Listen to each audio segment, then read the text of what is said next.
আসসালামু আলাইকুম সবাইকে। তো সবাই কেমন আছো? আশা করি ভালো। তো চ্যাপ্টার 3 এর সিকিউ সলভ এর সেকেন্ড ক্লাসে তোমাকে স্বাগতম।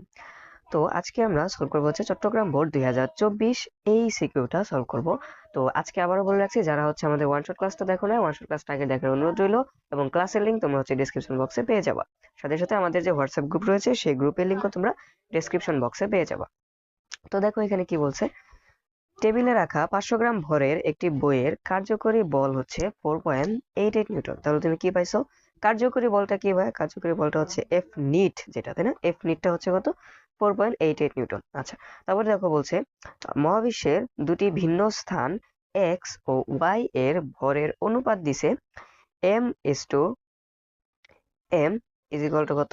81 ইস টু হচ্ছে 1, তাই না? তো দেখো এখানে তার মানে বলছে যে মহাবিশ্বের দুইটা ভিন্ন স্থান, একটা হচ্ছে এক্স আর একটা হচ্ছে ওয়াই, এবং এক্স স্থানের যে অনুপাতটা, এক্স স্থানের যে ভর সেটাকে ধরছে হচ্ছে ক্যাপিটাল এম, এবং ওয়াই স্থানের যে ভর সেটাকে ধরছে হচ্ছে স্মল এম। ঠিক আছে, এবং দুইটার অনুপাত দিছে হচ্ছে এত। ঠিক আছে, এবং বলছে যে এদের ব্যাসার্ধের অনুপাত, দেখো এক্স স্থানের যে ব্যাসার্ধ সেটাকে ধরছে হচ্ছে ক্যাপিটাল আর, আর যে দেখো যে ওয়াই স্থান এর অনুপাতকে ধরছে হচ্ছে স্মল আর। ঠিক আছে, এবং এদের অনুপাত হচ্ছে 4:1।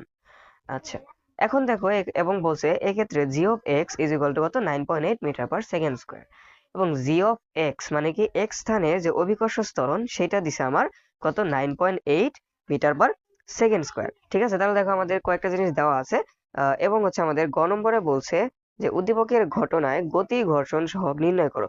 তবে এই যে এই জাতীয় একটা ম্যাথ আমরা হচ্ছে গত ক্লাসেও করছি, তাই না? তো আজকে আবারও আর সামনে আসছে। তো চলো, যেহেতু আমাদের সিকিউ সলভের ক্লাস, আমরা হচ্ছে এটাও সলভ করে দেবো, সমস্যা নেই। আচ্ছা সরি, তো একটু ঠান্ডার প্রবলেম রয়েছে, আচ্ছা দুঃখিত। তো একটু ঠান্ডা লেগেছে, তো সেজন্য আর কি একটু সমস্যা হচ্ছে। আচ্ছা, তো দেখো এখানে বলছি উদ্দীপকের ঘটনায় গতি ঘর্ষণ সহগ নির্ণয় করো, তাই না?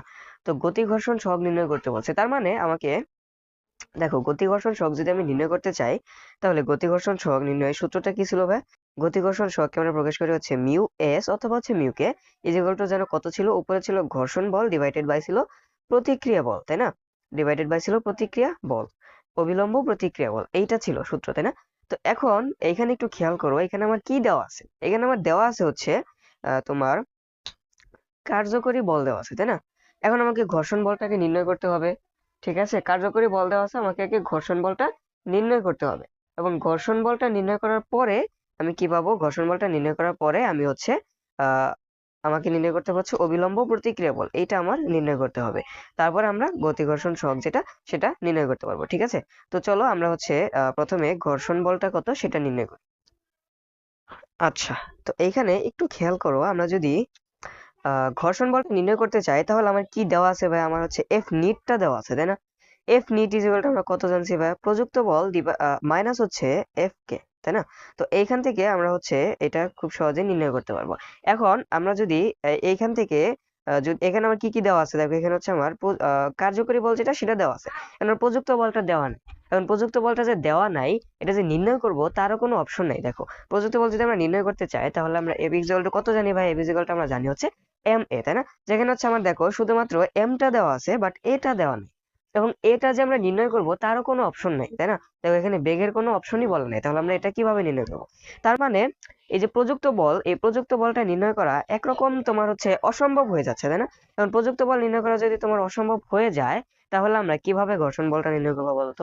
দেখো মূলত এই প্রশ্নটা একটু ভুল আছে। ঠিক আছে, এই প্রশ্নে হচ্ছে একটু ভুল আছে, এবং তোমরা যারা হচ্ছে টেস্ট পেপার থেকে চট্টগ্রাম বোর্ড 2024 এই মাত্রা করতে গেছো, তারা হচ্ছে এই প্রবলেমটা সম্ভবত ফেস করছো, যে এখানে কোশ্চেনটা একটু ভুল আছে, তাই না? তো এইখানে দেখো তোমরা যে অ্যান্সার করতে গিয়ে দেখবা যে অ্যান্সারে ওরা হচ্ছে প্রযুক্ত বল 6 নিউটন এটা ধরে করছে।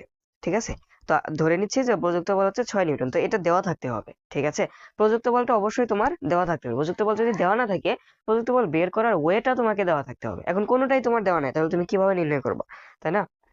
এখন তোমাকে বললো যে তুমি হচ্ছে আহ এই ব্রিজটা তুমি পার হও, এখন তুমি সাঁতার জানো না, মানে তোমাকে বললো যে এই নদীটা তুমি পার হও, ঠিক আছে, বা এই পুকুরটা তুমি পার হও, বা খাল যেটাই বলো তুমি পার হও, তোমাকে বললো। এখন পার হওয়ার জন্য তোমাকে কি করতে হবে? হয় একটা ব্রিজ থাকতে হবে, না নৌকা থাকতে হবে, না হলে কোনো একটা ট্রান্সপোর্ট সিস্টেম থাকতে হবে যার মাধ্যমে তুমি যাবো ওই পাশে, অথবা তোমাকে কি করতে হবে? সাঁতার জানতে হবে, তাই না? এখন তুমি সাঁতার জানো না, তোমার কাছে কোনো ট্রান্সপোর্ট সিস্টেমও নাই, এখন তুমি কিভাবে পার হবা, তাই না? তো বিষয়টা এরকম হয়ে গেছে খানিকটা, ঠিক আছে? তো দেখো এখানে যেহেতু আমার কোনো কিছু দেওয়া নাই, তার মানে আমি হচ্ছে প্রযুক্ত বলটা নির্ণয় করতে পারবো না। তো অবভিয়াসলি তোমাকে হচ্ছে প্রযুক্ত বলটা দেওয়া থাকতে হবে, ঠিক আছে? প্রযুক্ত বলটা হচ্ছে তোমার দেওয়া থাকতে হবে, এবং এই কোশ্চেনটা একটু ত্রুটিপূর্ণ ছিল, এবং অ্যান্সারে তোমরা দেখবে যে 6 নিউটন ধরে করছে। তো আমরা 6 নিউটন আমরা ধরলাম যে প্রযুক্ত বল দেওয়া আছে 6 নিউটন, ঠিক আছে? তো তোমরা চিন্তা করো না, এই ধরনের কোশ্চেনটা হচ্ছে হবে না, ঠিক আছে? যেহেতু এটা করে ফেলছে, মিস্টেকে করে ফেলছে। তো দেখো, আর যদি তোমরা তোমাদের একটা কথা বলে রাখি, যে তোমরা যদি হচ্ছে বোর্ডে যদি এই ধরনের কোনো কোশ্চেনটা তোমরা দেখো, ঠিক আছে, এই ধরনের কোশ্চেন যদি তোমরা দেখো যেখানে হচ্ছে তোমার প্রযুক্ত বলটা নির্ণয় করতে হচ্ছে কিন্তু তোমার দেওয়া নাই কোনো কিছু, প্রযুক্ত বলটা তোমার নির্ণয় করতে হচ্ছে কিন্তু প্রযুক্ত বল তুমি যা দিয়ে নির্ণয় করবা এই জিনিসগুলো তোমার দেওয়া নাই, ঠিক আছে? বা ধরো তোমার এমন একটা কিছু নির্ণয় করতে হচ্ছে যেটা হচ্ছে তোমার দেওয়া নাই, তাহলে তুমি কিভাবে নির্ণয় করবে? আলটিমেটলি তুমি তো নির্ণয় করতে পারতেছো না, তাই না? তো সেই ক্ষেত্রে হচ্ছে সেই প্রশ্নটা তুমি ভুল ধরে নিবা যে সেটা ভুল আছে প্রশ্নে, ঠিক আছে? যদি ভুল না থাকতো তাহলে তো তুমি অবশ্যই নির্ণয় করতে পারতে, অথবা ক্লু তো তোমার দেওয়া থাকতো, তাই না? তো যেহেতু ক্লুও দেওয়া নাই, তুমি নির্ণয় করতে পারছো না, তো প্রশ্নটা অবশ্যই ভুল আছে। তো এই ধরনের কোশ্চেন যদি তুমি দেখো, তো তোমরা হচ্ছে বোর্ড এক্সামে যদি এই ধরনের কোনো কোশ্চেন দেখো যেখানে হচ্ছে কোশ্চেনটা ভুল আছে, তোমরা সেটা হচ্ছে তোমরা স্কিপ করবা, ঠিক আছে? তো মূলত আমি এই কোশ্চেনটা তোমাদের জন্য আনছি হচ্ছে এই যে ঘ নম্বর কোশ্চেনটা যে আছে এইটার জন্য আনছি, ঠিক আছে? এটার সাথে হচ্ছে ঘর্ষণ বলের বা প্রযুক্ত বলের কোনো রিলেশন নাই। ওকে, তো দেখো অনেক কথা বলে ফেলছে, আশা করি তোমরা বিষয়টা বুঝতে পারছো। তো ধরে নিলাম যে আমাদের প্রযুক্ত বল হচ্ছে 6 নিউটন দেওয়া আছে। তো এখন তো খুব ইজি হচ্ছে, আমরা কি করবো, এখন হচ্ছে আমরা ঘর্ষণ বলটা নির্ণয় করব। দেখো আমরা হচ্ছে এটা কত, চট্টগ্রাম বোর্ড, এটা হচ্ছে আমার চট্টগ্রাম বোর্ড 24, তাই না? তো এখন আমার কি কি দেওয়া আছে, আমার হচ্ছে প্রযুক্ত বল দেওয়া আছে, লিখে নিবা সাইডে। প্রযুক্ত বল দেওয়া আছে হচ্ছে 6 নিউটন। কার্যকরী বল যেটা এফ নিট সেটা আমার দেওয়া আছে হচ্ছে কত দেখো, 4.88 নিউটন। এবং আরেকটা জিনিস দেওয়া আছে, আচ্ছা ভরটা তো এখন লাগতেছে না, তাই না? তো আমরা নির্ণয় করবো হচ্ছে mu S is equal to what, এটা হচ্ছে আমরা নির্ণয় করব। দেখো তাহলে আমরা সূত্র কি জানি ভাই? সূত্র আমরা জানি হচ্ছে F net is equal to কত, প্রযুক্ত বল মাইনাস হচ্ছে ঘর্ষণ বল ইজ ইকুয়াল টু কত, এফ নিট, ঠিক আছে? এখন এখান থেকে আমরা নির্ণয় করবো হচ্ছে ঘর্ষণ বলটা কত। তো এইটাকে সিম্পলি হচ্ছে তুমি বাম পাশে নিয়ে আসো, এফ মাইনাস হচ্ছে এফ কে। দেখো ভাইয়া ক্যালকুলেশন কিন্তু তোমাদের অনেক করাইছে, তাই না? এই জাতীয় ক্যালকুলেশন তোমাদের হচ্ছে অনেক করাইছি। এবং যদিও তোমরা এখন এসএসসি দিবা, তারপরে হচ্ছে এই ক্যালকুলেশন গুলো আমার ডিটেলসে করানো উচিত না, মানে করানো লাগে না, তাই না? তারপর হচ্ছে তোমাদের ডিটেলসে করাই দিছি যাতে তোমরা বুঝতে পারো, ঠিক আছে? তো তোমরা আমার সাথে সাথে প্র্যাকটিস করবা, একটা সময় গিয়ে দেখবা যে তোমরা খুব সহজেই এরকম একবারে করে দিতে পারছো, ঠিক আছে? তো আমরা এখন এখান থেকে রাখবো হচ্ছে এফ কেটাকে, দেখো মাইনাস এফ কে রাখলাম, এফ নিট মাইনাস, দেখো এখানে এফটাকে যদি তুমি এই পাশে নাও তাহলে হচ্ছে মাইনাস হবে, তাই না? আচ্ছা, তো এখন দেখো আমাদের হচ্ছে মাইনাসটাকে দূর করতে হবে। এখন মাইনাস কেটাকে তুমি যদি দূর করতে চাও তাহলে তুমি কি করবা? সিম্পলি উভয় পাশে তুমি মাইনাস দিয়ে যদি গুণ করে দাও, তাহলে দেখো এই পাশে মাইনাসটা কি হবে, প্লাস হয়ে যাবে। এবং এইখানে একটু চেঞ্জেস আসবে, দেখো তাহলে এর আগে মাইনাস চলে আসবে এবং এর আগে প্লাস চলে আসবে, তাই না? তুমি যদি মাইনাস দিয়ে গুণ করো তাহলে আমরা একটু কি করবো, রিঅ্যারেঞ্জ করে লিখবো, ঠিক আছে? তো দেখো এখন হচ্ছে আমার সবই দেওয়া আছে, এখন হচ্ছে আমরা জিনিসটা লিখবো। দেখো তো এটা আমার দেওয়া আছে হচ্ছে 6 নিউটন, এবং এটা দেওয়া আছে হচ্ছে 4.88 নিউটন। তো দেখি এটা ক্যালকুলেশন করলে আমার কত আসে। 6 মাইনাস হচ্ছে 4.88 নিউটন, তো এটা আমার আসতেছে হচ্ছে 1.12 নিউটন। তো ঘর্ষণ বল আমরা পাইলাম 1.12 নিউটন। তো এখন আমাদের নির্ণয় করতে হবে হচ্ছে অবিলম্ব প্রতিক্রিয়া বল, যেটা হচ্ছে আর, ঠিক আছে? তো এই অবিলম্ব প্রতিক্রিয়া বল জিনিসটা তোমাদের কাছে হয়তো নতুন লাগতেছে, তাই না? তো এই জিনিসটা তোমরা আরো ভালোভাবে বুঝবা হচ্ছে ইন্টারমিডিয়েটে গিয়ে, যদি তোমরা সায়েন্স নাও তাহলে বুঝবা, ঠিক আছে? ইন্টারমিডিয়েটে যদি তোমরা সায়েন্স নাও তাহলে এই জিনিসটা ভালোভাবে বুঝবা। এই অবিলম্ব প্রতিক্রিয়া বলটা নিয়ে অনেক কাহিনী আছে। এই যে আমরা হাঁটতে পারি, তাই না? আমরা যে মাটিতে পা ফেলে আমরা হাঁটি, তাই না? তো এর পেছনে নিউটনের তৃতীয় সূত্র কাজ করে, তোমরা অবশ্যই জানো হয়তো। তো নিউটনের তৃতীয় সূত্রটা কিভাবে কাজ করতেছে, ঠিক আছে? এই জিনিসটা তোমরা হচ্ছে এর পেছনে কাজ করতেছে হচ্ছে যে এই অবিলম্ব প্রতিক্রিয়া বল, ঠিক আছে? এই অবিলম্ব প্রতিক্রিয়া বলের কারণে আমরা হচ্ছে সামনে যাই, ঠিক আছে? অবিলম্ব প্রতিক্রিয়া বলের কারণে এখানে শুধুমাত্র যে অবিলম্ব প্রতিক্রিয়া বল, এটা সহজে আমি বলে দিলাম, আসলে কাহিনীটা কিন্তু এরকম না, এর পেছনে আরেকটু কারণ আছে। তো এখানে হচ্ছে তোমার কোণের বিষয় আছে, ঠিক আছে? তারপরে হচ্ছে তোমার মূলত এখানে ভেক্টরের কাহিনী আছে, বুঝছো? তো এইটা তোমরা হচ্ছে ইন্টারমিডিয়েটে গিয়ে যখন যদি সায়েন্স নাও তাহলে ভেক্টর চ্যাপ্টারে গিয়ে তোমরা হচ্ছে এই বিষয়টা ক্লিয়ার হবা, বুঝতে পারছো?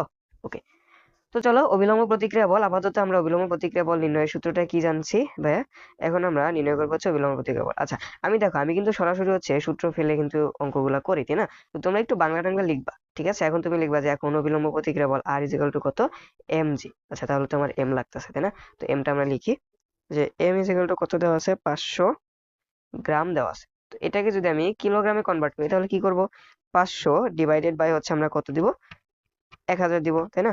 তো এটা দেখো আমার আসতেছে হচ্ছে 0.5 কিলোগ্রাম। ঠিক আছে, তো জি এর মান তো আমরা জানি 9.8।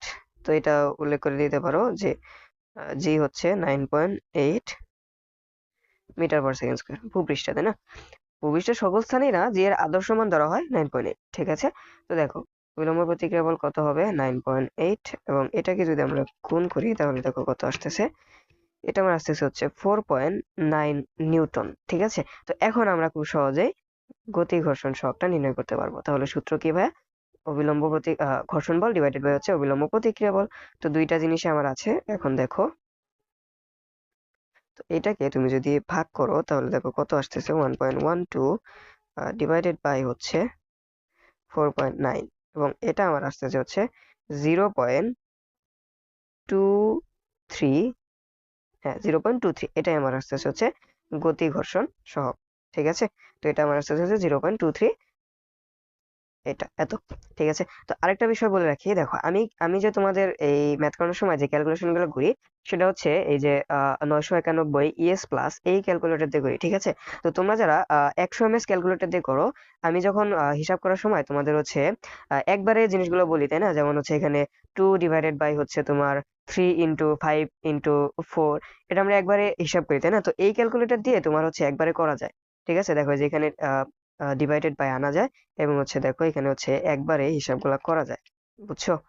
কিন্তু তুমি যদি হচ্ছে দেখো এই যেরকম একবারে করা যায়, কিন্তু তুমি যদি হচ্ছে 100 এমএস দিয়ে করো তাহলে কিন্তু এই জিনিসগুলা একবারে আসে না। ঠিক আছে, তো এই ক্ষেত্রে তোমরা একটু ক্যালকুলেশন ঝামেলায় পড়তে পারো। তো তোমরা কি করবা, তোমাদের একটা ট্রিক শিখিয়ে দেই। তোমরা 100 এমএস দিয়ে যারা করবা, কখনো যদি দেখো যে এরকম আসছে, তাই না, যে উপরে একটা আসছে, নিচে তোমার হচ্ছে উপরে একটা জিনিস আছে এবং নিচে হচ্ছে তোমার কিছু গুণ করতে হইতেছে। ঠিক আছে, ধরো এরকম কিছু একটা আসতেছে, তো এই ক্যালকুলেশনটা করার ক্ষেত্রে তোমরা যেটা করবা, আগে হচ্ছে এই যে নিচের অংশটুকু করে নিবা। ঠিক আছে, এইটুকু করার পর তারপর হচ্ছে 3 ডিভাইডেড বাই হচ্ছে নিচে ক্যালকুলেশন করে যেটা পাইছো ওইটা দিবা। ঠিক আছে, তাহলে হচ্ছে সঠিক অ্যান্সারটা তোমরা পাবা। আর যদি একবারে করতে চাও 3 ভাগ তারপর যদি 2 × 3 × 4 দাও তাহলে কিন্তু অন্যরকম অ্যান্সার আসবে। ঠিক আছে, সঠিক অ্যান্সার কিন্তু আসবে না, বুঝছো? ঠিক আছে, তো দেখো গ নম্বরটা আমাদের সলভ হয়ে গেছে। এখন হচ্ছে আমরা ঘ নম্বরটা করব। দেখো, তো ঘ নম্বরটা আমাদের দিয়েছে উদ্দীপকের আলোকে কোন স্থানে বইটির ওজন কম হবে গাণিতিকভাবে বিশ্লেষণ করো। তো এইটা হচ্ছে ভাই আমাদের অভিকর্ষ রিলেটেড যে আমরা ইয়াগুলো পড়ছিলাম, তাই না? মহাকর্ষ অভিকর্ষ যে একটা কনসেপ্ট পড়ছিলাম, তো ওই কনসেপ্টের উপরে হচ্ছে এই ম্যাথটা। ঠিক আছে, তো দেখো এটা খুবই সহজ, তোমাদের সবকিছুই হচ্ছে আমি ওই ওয়ান শট যে ক্লাসটা ছিল ওইখানে কিন্তু এইসব সবগুলা থিওরি কিন্তু আমি তোমাদের পড়াইছি। ঠিক আছে, দেখো ম্যাথ সলভ করার সময় তোমরা অটোমেটিক বুঝবা যে আমি তোমাদের সবই পড়াইছি। আর যারা হচ্ছে ওয়ান শট ক্লাসটা করো নাই তারা তো আসলে বুঝতে পারবা না যে আমি সব পড়াইছি কিনা।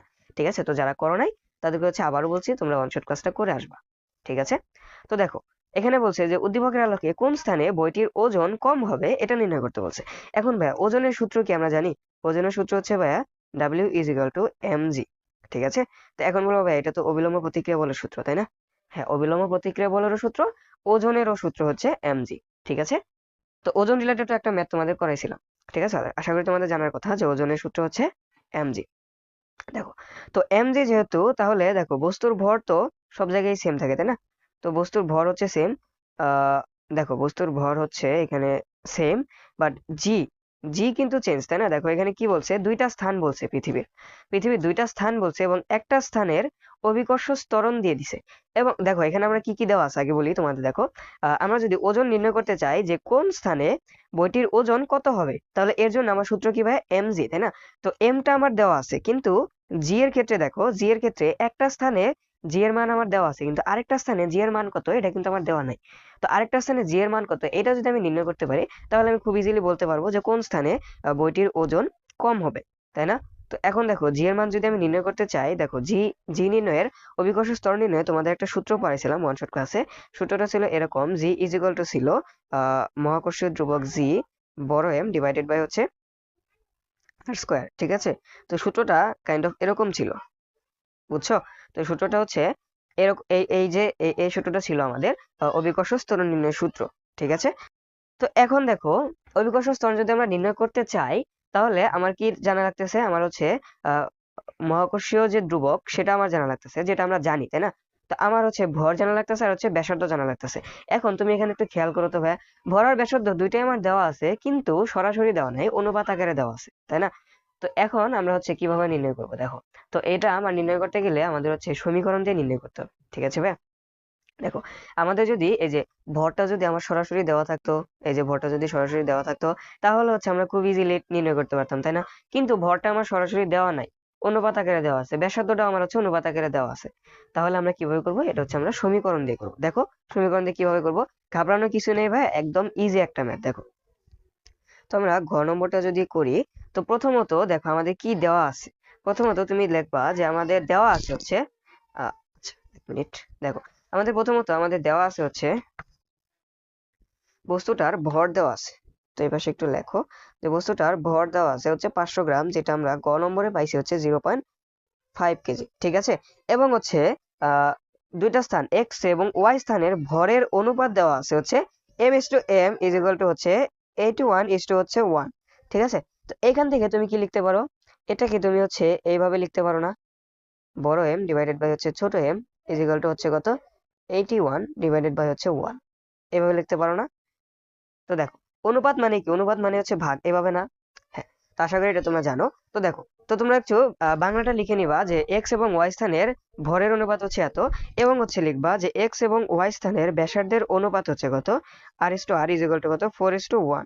তো এটাকেও হচ্ছে তোমরা সেম ভাবে লিখতে পারো হচ্ছে r ডিভাইডেড বাই হচ্ছে r, এবং হচ্ছে লিখতে পারো 4 ডিভাইডেড বাই হচ্ছে 1, ঠিক আছে? তো এই সকল জিনিস হচ্ছে আমরা পাইছি। এবং হচ্ছে আরেকটা জিনিস আমাদের দেওয়া আছে, সেটা হচ্ছে G of X is equal to কত, 9.8 মিটার পার সেকেন্ড স্কোয়ার। তো এই কয়টা জিনিস আমাদের দেওয়া আছে। এখন হচ্ছে আমরা নির্ণয় করব যে G of Y is equal to what, এটা হচ্ছে আমরা নির্ণয় করব, ঠিক আছে? তো দেখো, আমরা হচ্ছে এখন সমীকরণটা কিভাবে সমীকরণ দিয়ে নির্ণয় করবো দেখো। তো আমরা হচ্ছে কি লিখতে পারি, দেখো জি অফ এক্স যদিও দেওয়া আছে, তো জি অফ এক্স সমান আমরা কি লিখতে পারি, দেখো এক্স স্থানের, এই যে এক্স স্থানে, তাই না, এক্স স্থানের ভরটা কত, এক্স স্থানের ভরটা হচ্ছে ক্যাপিটাল এম, তাই না? এক্স স্থানের ব্যাসার্ধটা কত, এক্স স্থানের ব্যাসার্ধ হচ্ছে ক্যাপিটাল আর, তাই না? তো আমরা সূত্রটা এভাবে লিখতে পারি না, যে জি বড় এম ডিভাইডেড বাই হচ্ছে আর স্কোয়ার। জি অফ এক্স এর ক্ষেত্রে আমরা এটা লিখতে পারি, তাই না? তো এটাকে তুমি হচ্ছে 1 নং ধরবা। এটা কি বুঝছো ভাইয়া? দেখো, দেখো আমরা জিও এক্স স্থানে, তাই না, এখানে দেখো বলছে যে মহাবিশ্বের দুটি ভিন্ন স্থান এক্স ও ওয়াই এর ভরের অনুপাত হচ্ছে এত। তার মানে কি বোঝাচ্ছে, এক্স এর ভর হচ্ছে ক্যাপিটাল এম, এবং এদের ব্যাসার্ধের অনুপাত, তার মানে কি এক্স এর যে ব্যাসার্ধ সেটা হচ্ছে ক্যাপিটাল আর, তাই না? তো আমরা এটাই লিখছি জি অফ এক্স নির্ণয় সূত্র। এখন আমরা জি অফ ওয়াই নির্ণয় সূত্রটা লিখি। দেখো, জি অফ ওয়াই সমান আমরা কি লিখতে পারি, জি, দেখো ওয়াই স্থানের, তাহলে ওয়াই স্থানের ভরটা কত, স্মল এম, তাই না? তো জি ছোট এম ডিভাইডেড বাই ওয়াই স্থানের যে ব্যাসার্ধ সেটা কত, স্মল আর। তো এটা লেখো। তো এটাকে আমরা হচ্ছে 2 নং ধরতে পারি, ঠিক আছে? তো এখন ভাইয়া দেখো আমাদের কি কি ডেটা দেওয়া আছে। আমাদের দেওয়া আছে হচ্ছে capital M divided by small M এবং capital R divided by small R, এই দুইটা জিনিস আমাদের দেওয়া আছে, তাই না? খেয়াল করো তো ভাইয়া, এই দুইটা জিনিস কিভাবে আছে, ভাগ আকার আছে না? তো এই দুইটা জিনিস যদি ভাগ আকার আমি আনতে চাই, তাহলে একটু খেয়াল করো তো ভাইয়া, এই দুইটা জিনিস আমার দেখো, দুইটার মধ্যে আমার দেখো এখানে ক্যাপিটাল এম আছে, এখানে হচ্ছে স্মল এম আছে। এখন এই দুইটাকে যদি আমি ভাগ আকারে আনি, তাহলে হচ্ছে আমি মানটা বসাইতে পারবো, যেখান থেকে হচ্ছে আমি জি অফ ওয়াই এর মানটা পাবো। বুঝতে পারছো কি? এখন এটাকে যদি আমি ভাগাকার আনতে চাই, তাহলে আমার কি করতে হবে, সিম্পলি দুটাকে ভাগ করতে হবে, তাই না? এখন কত নং এর সাথে কত নং ভাগ করবা, তাই না? তো কিভাবে তুমি ভাগটা করবা, দেখো এখানে উপরে কত ছিল, ক্যাপিটাল এম, তাহলে তুমি কি করবা, ক্যাপিটাল এম কোথায় আছে, 1 নং এ আছে, তাহলে তুমি 1 নং ভাগ হচ্ছে 2 নং দিবা, ঠিক আছে? 1 নং ভাগ হচ্ছে 2 নং যদি তুমি দাও, তাহলে দেখো কি আসতেছে, তাহলে এখানে কি বাম পক্ষে কি হবে, G of X divided by হচ্ছে জি অফ ওয়াই, এবং এইখানে আমার আসতেছে হচ্ছে G of M R square divided by হচ্ছে জি ছোট এম আর স্কোয়ার, তাই না? তো এখন তুমি জাস্ট কি করবা, সিম্পলি হচ্ছে ক্যালকুলেশন করবা। দেখো, আহ এখন দেখো জি অফ জি এম ভাগ হচ্ছে আর স্কোয়ার, এটাকে আমরা এভাবে রাখলাম, এবং দেখো এটা যেহেতু ভাগ আছে, তাহলে আমরা কি করতে পারি, এটাকে আমরা উল্টায় দিতে পারি, তাই না? এটাকে যদি আমরা উল্টায় দেই, তাহলে দেখো কত আসতেছে। এটাকে যদি হচ্ছে আমরা উল্টায় দেই, তাহলে দেখো আমার আসতেছে হচ্ছে আহ আচ্ছা, 1 মিনিট।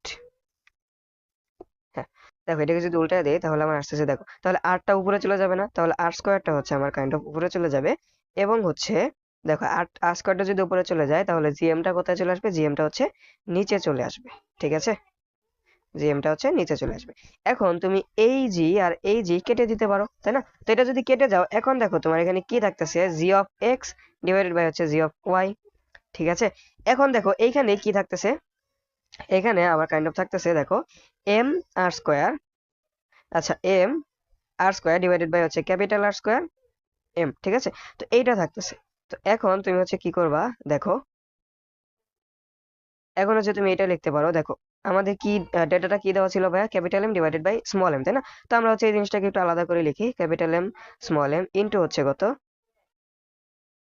আচ্ছা দেখো এই লাইনটা বুঝলা কিনা দেখো, একটু যদি খেয়াল করো ভাইয়া, দেখো এখানে আমি কি করছি, ক্যাপিটাল এম আর হচ্ছে স্মল এমটাকে এক পাশে রাখছি এবং ইনটু আর স্কোয়ার আর হচ্ছে আর ক্যাপিটাল আর স্কোয়ার, তাই না? তো এটাকে একবারে লিখছি, দেখো দুইটার উপর যেহেতু স্কোয়ার ছিল আমি হচ্ছে হোল স্কোয়ার দিয়ে দিতে পারি, তাই না? তো এইটুকুই ক্যালকুলেশন জাস্ট করছি। এখন যদি তুমি এটাকে গুণ দাও দেখবা সেম রেজাল্টই আসতেছে, তাই না? তো এই লাইনের এই লাইন হচ্ছে সেম জিনিস। ওকে, তো এখন আমরা কি করবো, এখন হচ্ছে আমরা মানগুলা বসায় দিব। দেখো তাহলে জি অফ এক্স এর মান কত ছিল, জি অফ এক্স এর মান ছিল হচ্ছে আমাদের 9.8, জি অফ ওয়াইটা হচ্ছে আমরা নির্ণয় করব এম বাই এম, এটার মান ছিল দেখো এম, এটার মান ছিল হচ্ছে আমার 81 ডিভাইডেড বাই হচ্ছে 1। ঠিক আছে, এবং আর বাই আর, তাই না? দেখো আমরা পাইছি হচ্ছে capital R by small R, এখন যদি আমরা small R by capital R দিই তাহলে কি হবে, ওয়ানটা উপরে চলে যাবে আরটা নিচে আসবে, তাই না? তো এটাই তো হবে দেখো। তো আমরা কি করব, ওয়ানটা উপরে দিব আহ এবং হচ্ছে ফোরটা নিচে দিব, এটা স্কোয়ার। এটা কি বুঝলা? দেখো এটা কত ছিল, দেখো capital R by small R 4/1 যদি হয়, তাহলে small R by capital R তাহলে কত হবে, 1/4 হবে। ঠিক আছে, তো জাস্ট এক্সচেঞ্জ করছি আর কিছু না। এখন যদি ভাইয়া তুমি ক্যালকুলেশনটা করো, দেখো কত আসতেছে জি অফ ওয়াই, তাহলে এইটা আসতেছে হচ্ছে আমার 81, তাই না? 81 কে যদি 1 দ্বারা ভাগ করো, দেখো এখানে যদি আমরা একটা ক্যালকুলেশন করি, দেখো 81 ডিভাইডেড বাই 1 কত হচ্ছে, 81, তাই না? এখন ওয়ান কে যদি তুমি স্কোয়ার করো তাহলে কত হচ্ছে 1, 4 কে স্কোয়ার করলে কত হচ্ছে 16, তাই না? এবং 1 এর সাথে তুমি যদি 81 গুণ করো, আচ্ছা আমি আলাদা আলাদা ভাবে লিখছি দেখো, তাহলে এটা হচ্ছে আমার 16, তাই না? এখন তুমি কি লিখতে পারো দেখো, এখন হচ্ছে 81টা 1 এর সাথে গুণ হবে এবং 16টা নিচে থাকবে। দেখো এখন হচ্ছে আমার হিসাবটা কাইন্ড অফ এরকম আসতেছে, 9.8 ডিভাইডেড বাই হচ্ছে 0 y।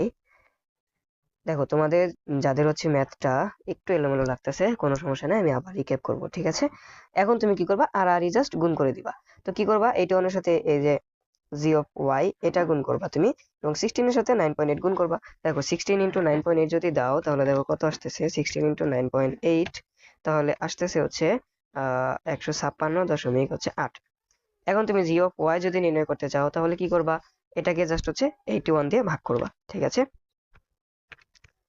81 দিয়ে যদি ভাগ করো তাহলে এটা আমার আসতে হচ্ছে 1.94 মিটার পার সেকেন্ড স্কোয়ার। দেখো খুব সহজেই তুমি হচ্ছে জি অফ ওয়াই এর মানটা পেয়ে গেলা, মানে হচ্ছে ওয়াই স্থানে অভিকর্ষ ত্বরণের মানটা পেয়ে গেলা। এখন তুমি সিম্পলি কি করবা, এক্স স্থানে লিখবা যে এক্স স্থানে বইয়ের ওজন,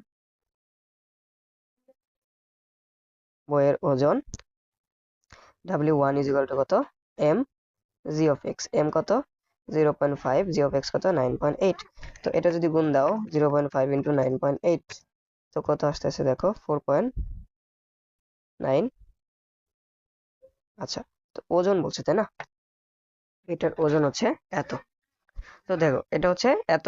এখন দেখো ওজনের একক কি ভাই, ওজনের একক হচ্ছে নিউটন। ঠিক আছে, এখন যদি ওয়াই স্থানে, এখন যদি ওয়াই স্থানে তুমি বইয়ের ওজনটা নির্ণয় করো, তাহলে দেখো ওয়াই স্থানে বইয়ের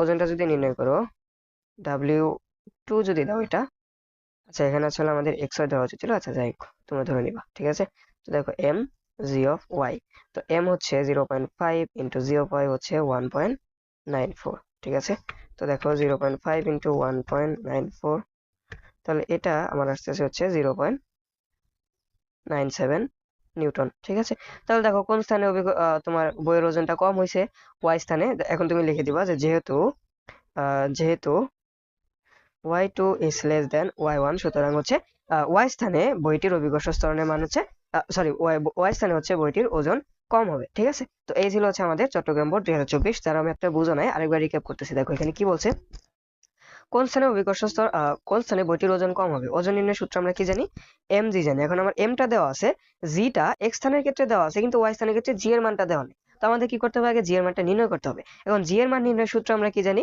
জি এম ভাগ হচ্ছে আর স্কোয়ার জানি, যেখানে আমাদের হচ্ছে ভর আর ব্যাসার্ধটা সরাসরি দেওয়া নাই, তাহলে আমাদের কি করতে হবে, অনুপাত আকারে লিখতে হবে। ঠিক আছে, তো অনুপাত আকারে আমরা লিখছি, দেখো আমরা হচ্ছে সমীকরণ আকারে লিখছি, দেখো এই যে আমরা হচ্ছে সমীকরণ আকারে, আচ্ছা মিনিট কোথায় গেল, আচ্ছা একটু দেখো আমরা কি করছি, সমীকরণ নির্ণয়ের ক্ষেত্রে দেখো জি অফ এক্স স্থানের যে অভিকর্ষ স্তর নির্ণয় সূত্রটা সেটা লিখছি, মানে এক্স স্থানের অভিকর্ষ স্তরটাকে নির্ণয় সূত্রটা লিখছি, ওয়াই স্থানেরটা লিখছি, এবং কি করছি পরে হচ্ছে সমীকরণ দুটাকে ভাগ করে দিছি, যেহেতু আমরা ডেটাটা পাইছি ভাগ আকারে।